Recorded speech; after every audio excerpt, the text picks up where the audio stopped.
Raise a glass, you've made it another year. Cheers everybody, this is Travis Scott, the Mortgage Brewer. Today we're doing another brew day. We're going to make a traditional Bock beer. We call it the Penalty Bock. And it's going to be a very simple grain bill, very traditional recipe, nothing too extraordinary about this. The only thing that is different about this particular batch is that my time. Normally I use a lager yeast and we'll ferment that beer at about 50 to 52 degrees for several weeks and then let it condition. But I do need to get some inventory for some events I have coming up for some clients. So I'm actually going to use the Kveik yeast, the Lutra, excuse me, and let that go because it'll act as a lager yeast. It's kind of a pseudo lager yeast. Most people that follow any of these brew videos know that.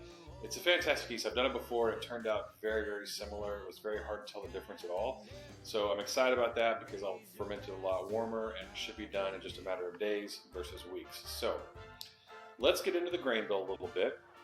Well, first we're going to do about 35% of this is going to be Munich Light 10L. I've got another 35% at German Vienna. 22% at Munich, the Dark Munich, the 20L.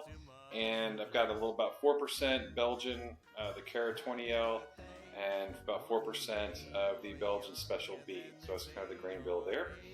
Just using the Perle hops, that's all we're doing. We're doing 2 additions, 1 ounce at 60 minutes, and then 1 ounce at 10 minutes left in the boil. Other than that, it's pretty much a straightforward process today. I brew on a DIY herm system, a kegel system that I built. We're going for an original gravity of about 1057. So this beer should come out to about 6 to 6.3% in alcohol, right around 20 IBUs, very low IBUs for the Bock style. The SRM is going to be right around 16 and a half, 17, something like that. So very excited for this brew day. Let's get into it.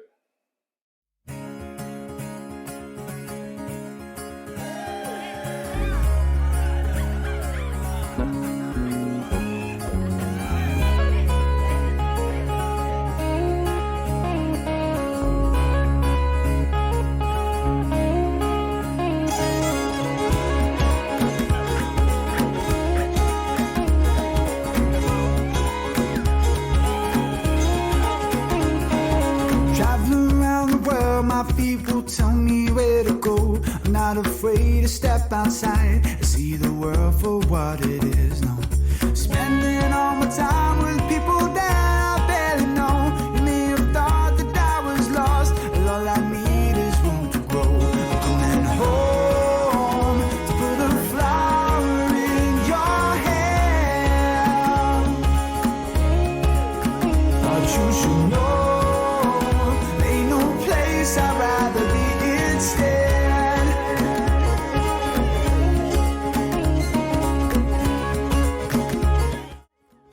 That cascade right there. That's awesome. Yes, this is the beer engine, the DIY beer engine. This is my favorite way to serve beer here at the house. And I discovered this when I was in California at a brewery that only served off a beer engine, Yorkshire Square in Torrance. Absolutely fell in love with it. Went home immediately and started building my own. So I did a lot of research on YouTube and found that a lot of people had done this as well. They use these little RV filters, these little water pumps.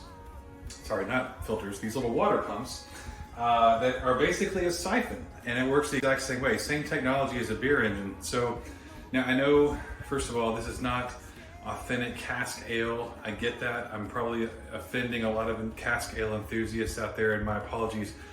This is a poor man's version of a beer engine. So I'm running this just off of regular corny kegs and CO2. I have very low carbonated beer. I usually carbonate about 2.5 days or so at about 30 PSI if I want to serve off CO2 or do some canning. But for this, it's about 12 to 18 hours on the gas to carbonate just a little bit. And then as you're pulling on the engine, it'll come through the sparkler tip here, which will then spray the beer into your glass and aerate it and create this nice creamy foamy head. It gets rid of the carbon dioxide in the beer so you can actually drink more of them and not feel quite as bloated, which is always nice. And as far as the serving PSI, I've got it at about 4 PSI, just enough to replace the headspace within the keg. It's certainly not carbonating the beer anymore, but it's enough to keep the oxygen out and to keep the headspace full of CO2, which is great. It keeps the beer fresh. So I understand that this is not an authentic cask ale, but it's as close as I'm going to get to here at my house. One thing I would recommend if you decide to do this is keep a keg of Star San when you're done for the day. That way you can flush the lines with your Star San. You don't want beer to get up in here into this chamber of the pump here, because it'll, obviously creates a lot of mess and it'll dirty up your beer lines real quick. So usually at the end of the day, whenever I'm done serving, I will take out that keg and I'll just pump through until the Star San is all that's pumping through, clean out everything, and just leave it to be sanitized. So this is the beer engine. It's a lot of fun. I highly recommend you build one. Just a simple wooden box to house all these. And you got 3 different beer engines for less than the price of one you can buy online. This is the Bock beer that we brewed, obviously, and it is absolutely delicious. It's so much more delicious off of the beer engine itself. It's very, very creamy, very malty, just like you would like in a traditional Bock. So very pleased with how this one came out. And again, off the beer engine, it's the ultimate way to serve it. So if you want to see more videos like this, please do like and subscribe. Hope you have a wonderful day. Cheers.